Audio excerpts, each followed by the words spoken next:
Movie की starting में हम एक लड़की को देखते हैं जो कि एक स्टोरी नैरेट कर रही होती है, यानी हमें एक कहानी सुनाती है और वो कहानी होती है उसकी माँ से जुड़ी हुई। उसकी स्टोरी में जो पहला कैरेक्टर हमें दिखाया जाता है वो एक लड़की है। उसका नाम हैना है। वो यूनिवर्सिटी गोइंग स्टूडेंट है। वो बहुत अच्छे तरीके से क्लास ले रही होती है, लेकिन तभी देखती है कि उसकी क्लास में एक ऐसा लड़का है। उसके पास कोई बुक नहीं है, लेकिन फिर भी वो सारा का सारा लेक्चर नोट कर रहा है और वो बैठा भी अकेला हुआ है, किसी से बात नहीं कर रहा, कुछ बोल नहीं रहा। इवन उसके पास उसका स्टूडेंट बैग भी नहीं होता और क्लास से जाने से पहले वो अपनी अटेंडेंस भी मार्क नहीं करवाता। अब हैना को ये बात काफी अजीब लगती है और उस लड़के से पूछती है कि आप ऐसा क्यों कर रहे हैं? अगर आपकी अटेंडेंस मार्क्स नहीं होगी तो आपके ग्रेड्स पर बुरा असर पड़ेगा। तो वो लड़का आगे से हैना को कहता है, इस बात की किसको परवाह है, मैंने तो यूनिवर्सिटी में एडमिशन सिर्फ टाइम पास के लिए लिया है, हो सकता है कि मैं कल से यूनिवर्सिटी भी ना आऊँ। हैना उसे गेट तक फॉलो करती है। अब यहाँ पर ये लड़का चला जाता है। अब हमें हैना की पर्सनल लाइफ के बारे में कुछ बताया जाता है। हैना एक बहुत ही सीधी सादी और अच्छी लड़की है और साथ साथ वो जॉब भी कर रही है, यानी वो पढ़ भी रही है और जॉब भी कर रही है। अब नेक्स्ट डे हम देखते हैं कि वो उसी लड़की के बारे में सोच रही होती है। वो अपनी क्लास में बैठ के यही सोच रही होती है कि पता नहीं वो लड़का आज आएगा या नहीं, मुझे कल उससे उसका कोई कॉन्टेक्ट नंबर ले लेना चाहिए था। अभी वो इन्हीं सोचों में गुम होती है कि वो लड़का क्लासरूम में आ जाता है। हैना को उसे देखकर थोड़ा अच्छा लगता है और आज वो दोनों एक ही साइड पर बैठते हैं और वो दोनों एक ही बुक से पढ़ने लगते हैं। अब इसके बाद से इनमें काफी अच्छी अंडरस्टैंडिंग हो जाती है। वो लड़का रोज यूनिवर्सिटी आता था। ये दोनों साथ बैठते थे, साथ पढ़ते थे, साथ लंच शेयर करते थे, यानी इनका काफी ज्यादा वक्त एक साथ गुजरने लगा था। अब इस लड़की को फील होने लगा था कि हैना मुझे पसंद करने लगी है और बात भी ऐसी थी। हैना इस लड़के के लिए अपनी फीलिंग्स को कंट्रोल नहीं कर पा रही थी। और अगर बात की जाए लड़के की तो ऐसे लगता था जैसे उसके दिल में कुछ छुपा हुआ है। वो हैना से कुछ शेयर करना चाहता है, लेकिन वो कर नहीं पा रहा। अब एक दिन ये लोग एक अजीब सी जगह पर जाते हैं, यानी जगह तो वो बहुत खूबसूरत होती है और वो एक टाइप का ब्रिज होता है, लेकिन वहाँ पर इन दोनों के अलावा कोई और नहीं होता। और वहाँ पर जाकर उस लड़के को काफी अजीब फील होने लगता है।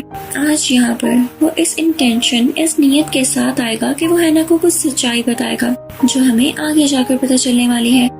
पर जब वक्त आता है तो उसकी हिम्मत खत्म हो जाती है और वो बिना कुछ कहे वहाँ से चला जाता है।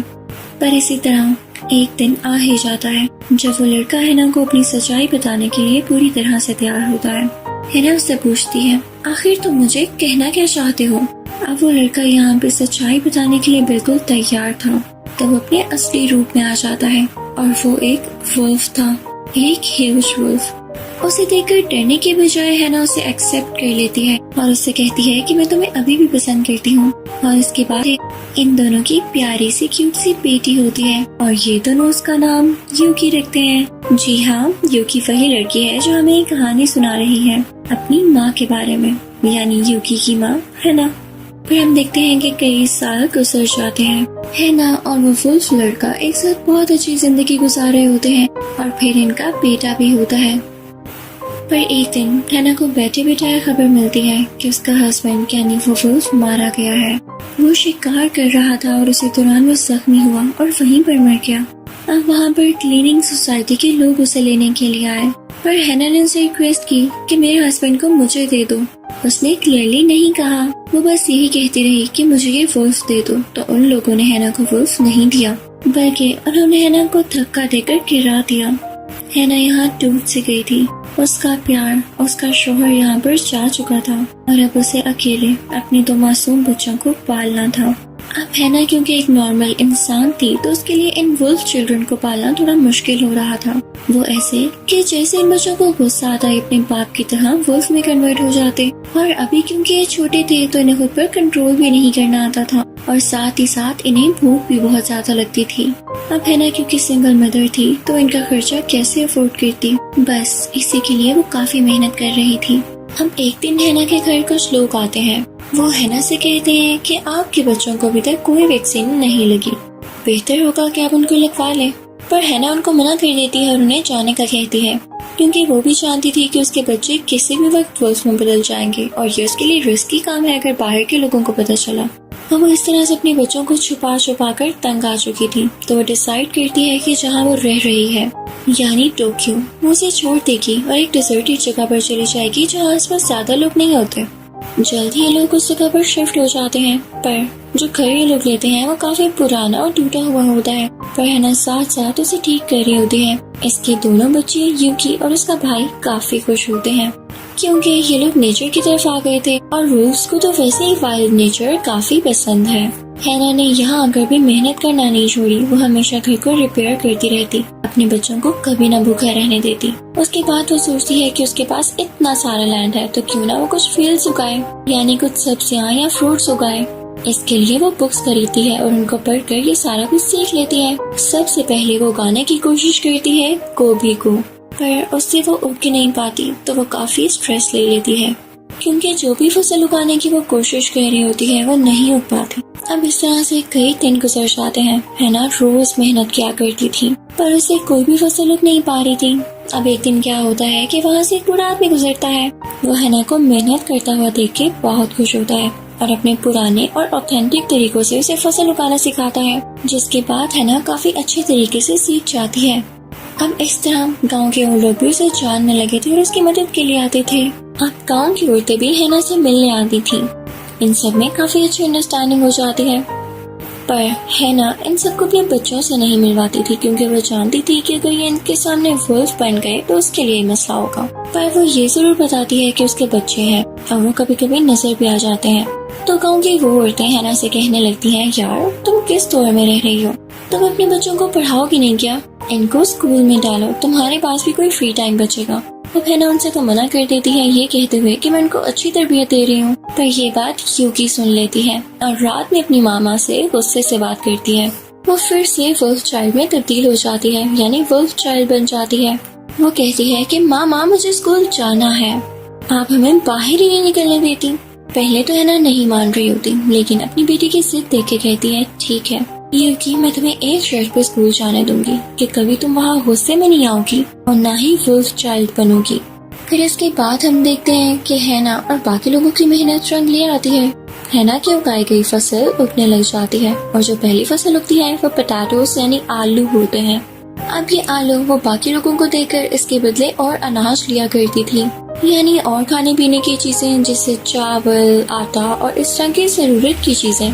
और क्या आप लोग जानते हैं कि पुराने जमाने में भी ऐसे ही हुआ करता था, जो चीज आपके पास होती थी वो आप दूसरों को देते थे और जो चीज दूसरों के पास होती थी वो आपको देते थे।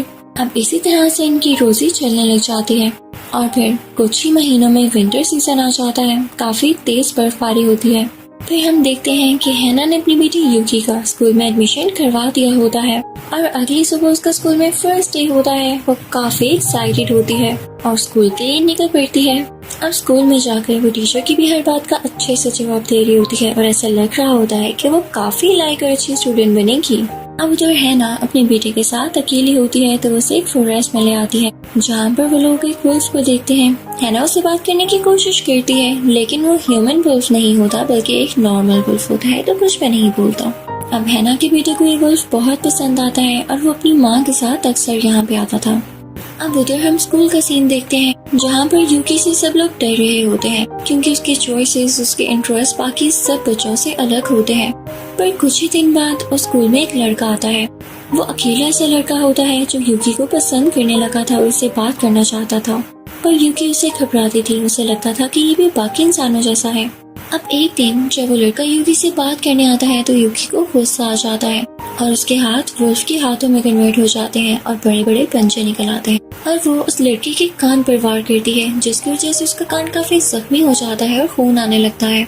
अब ये बात प्रिंसिपल ऑफिस तक पहुंच जाती है, लेकिन जब वहाँ पर इंटरोगेशन होती है यानी यूकी के क्लासमेट से पूछा जाता है कि क्या हुआ, तो वो बताता है कि आप गलत समझ रहे हैं कि मुझे यूकी ने कुछ कहा है, बल्कि हम जिस जगह पर थे वहाँ पर एक वुल्फ आ गया था और उसने मुझ पर अटैक किया। यूकी ने तो कुछ भी नहीं किया।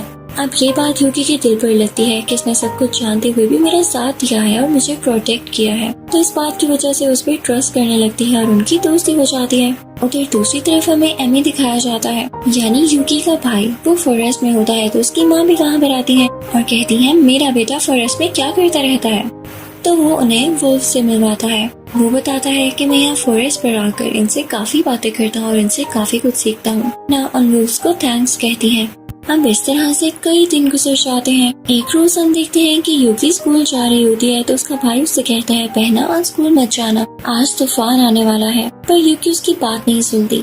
यूकी के भाई ने उसे बिल्कुल ठीक बताया था, क्योंकि वो काफी जानवरों और वुल्फ्स के साथ रहता था। और अब सब तो जानते हैं कि जानवरों को पहले ही पता चल जाता है कि कोई तूफान आने वाला है। अब यूकी स्कूल तो पहुंच चुकी थी, लेकिन जैसे उसके भाई ने कहा था वैसा ही तूफान आ जाता है।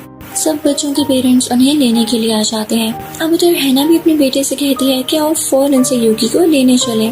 पर हैना का बेटा उनसे पहले ही फॉरेस्ट की तरफ निकल जाता है, क्योंकि वो अपना ज्यादातर टाइम ही फॉरेस्ट में गुजारता था और हैना को अपनी बात अच्छी नहीं लग रही थी। उसे काफी आवाजें देती हैं, लेकिन वो काफी आगे जा चुका होता है। अब उधर हम स्कूल का सीन देखते हैं कि यूकी और उसका वही दोस्त है और बाकी सब स्टूडेंट्स जा चुके हैं। काफी बारिश और तूफान आ रहा होता है। अब यहाँ पर यूकी अपने असली रूप में आ जाती है। वो लड़का उसे देख के बिल्कुल भी नहीं डरता। वो लड़का उसे कहता है कि मैं शुरू से ही जानता था कि तुम एक वुल्फ चाइल्ड हो, पर मैं तुमसे डरता नहीं हूँ। मैंने तुम्हें समझने की कोशिश की और मैं इसमें सक्सेसफुल रहा। उधर हम हैना को देखते हैं जो अपने बेटे को आवाज देते देते वहीं पर बारिश में बेहोश हो जाती है। उन्हें एक ख्वाब आता है जिसमें उनके हस्बैंड यानी वही वुल्फ आता है। वो अपनी बीवी से कह रहे होते हैं, हैना, I am proud of you. मुझे फख्र है कि मैंने तुम्हें अपनी बीवी बनाया। तुम हमारे बच्चों की बहुत अच्छी तरबियत कर रही हो, जितनी कोई और लेडी नहीं कर सकती थी। अब हैना ख्वाब में भी अपने बेटे के लिए काफी परेशान होती है कि वो उसकी नहीं सुनता और नेचर यानी जंगल में निकल जाता है। तो इस बात के लिए भी वो वुल्फ यानी हैना के हस्बैंड उसको तसल्ली देते हैं कि वो मेरा बेटा है, वो एक वुल्फ है तो कैसे नहीं वाइल्ड में जाएगा, वो जो कर रहे ठीक कह रहे, आप उसके लिए परेशान नहीं हो।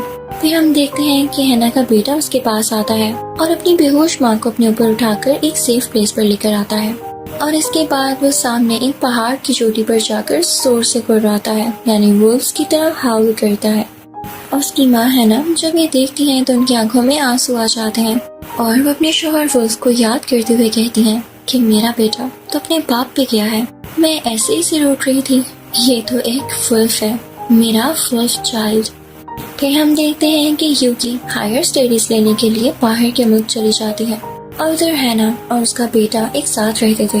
लेकिन अब हैना का बेटा काफी बड़ा हो चुका था तो वो अपना ज्यादातर टाइम जंगल में ही गुजारता था और वहीं पर हाउल करता रहता था। हैना घर में अकेली अपने हस्बैंड के ड्राइविंग लाइसेंस पर बनी हुई पिक्चर को देखती रहती थी। वो अपने हस्बैंड को बहुत मिस करती थी, पर वो जानती थी कि उनकी सोल यहीं कहीं है।